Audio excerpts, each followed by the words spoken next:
Hi, I'm Tom Koviak, licensed loan officer and authorized to give you information you need.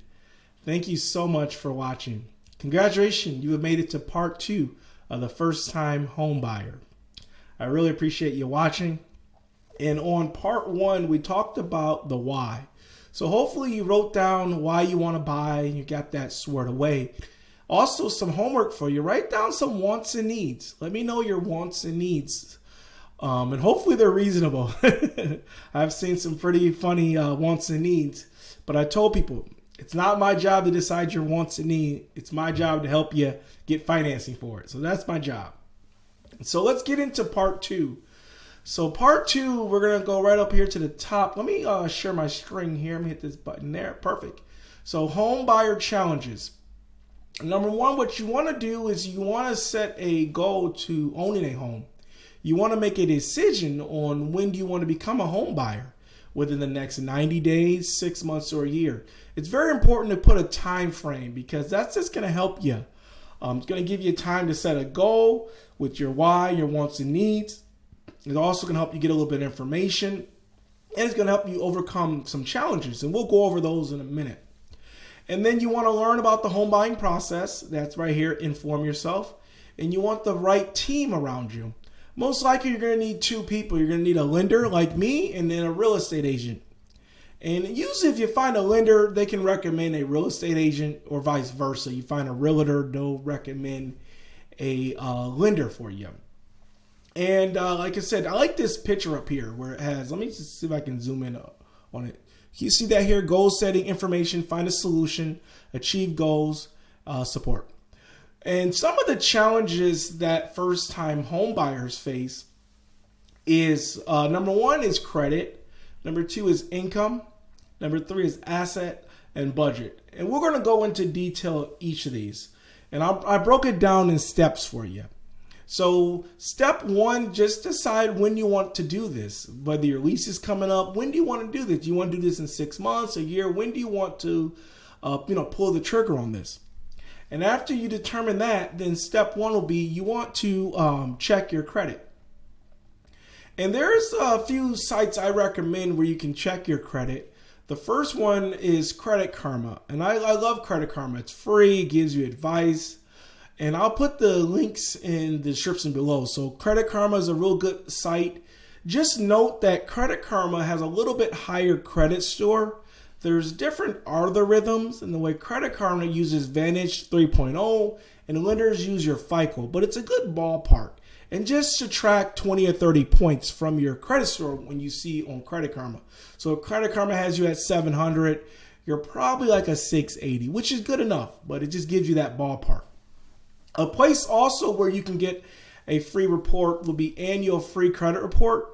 And I'll put a link in there. They don't give you a credit score, but it lets you show you everything on your credit report. And another one is Experian Boost. This is great because it actually has your Experian credit score, the same one that lenders see. It's on there. Now, they do have a service, which I don't recommend you have to pay, but it's like $24.99. And what it does is shows you all 3 credit bureaus. But just having your one credit score, Experian will give you a good idea. And what you're looking for on your credit report are any collections, judgments, any collections or judgment. Ideally, if it's a collection, try to pay it if you can or have a payment arrangement. Most collections is something that didn't get paid and they sold it for pennies on the dollar. So you can call them up and offer way less than what you owe to settle that. And then you also want to keep that documentation. So anything you pay, you want to keep that documentation because the lender may require to look at that. And for bankruptcies, things like that, foreclosures, evictions, back owed child support, unpaid student loans, these are some things that can be challenging for you. And we can talk about your situation specifically. And also no credit. Sometimes first-time home buyers just don't use credit cards. In that case, you probably want to go to a local credit union and just open up a secure card or credit card. Credit unions are very nice when it comes to helping people build credit opposed to big banks like the Chase or Bank of America. And what you're going to see usually is that you have 3 credit scores. You're going to have Experian, TransUnion, and Equifax. Now, which store would a lender use? Think about it. Which one will we use? And I'll let you know. So we don't use the highest, which is 719. We don't use the lowest, 641. We use the middle one, 647. So that's the one a lender uses. Lenders use the middle one. And then I want to show you this here. Let me see if I can zoom in on this for you real quick. Here, make this a little bit bigger. Hopefully you can see that. Okay, so make that a little bigger for you. So anything over 720 is basically excellent, good shape. 680 to 619 is considered good. 640 to 679 is considered fair. And then 580 to 639 is marginal. And as a lender, I recommend that you do what you can to try to get to 640. Because usually if you're at a 680 or below, or in between 680 and 600, there's usually a collection or there's something going on your report. No credit. There's usually something that's draining your credit or you're using too much credit. But we can talk about that. I'll help you with that. And I have videos on here about credit on this channel. But trust me, 620 is where you want to be. 620, 640, perfect is where you want to be.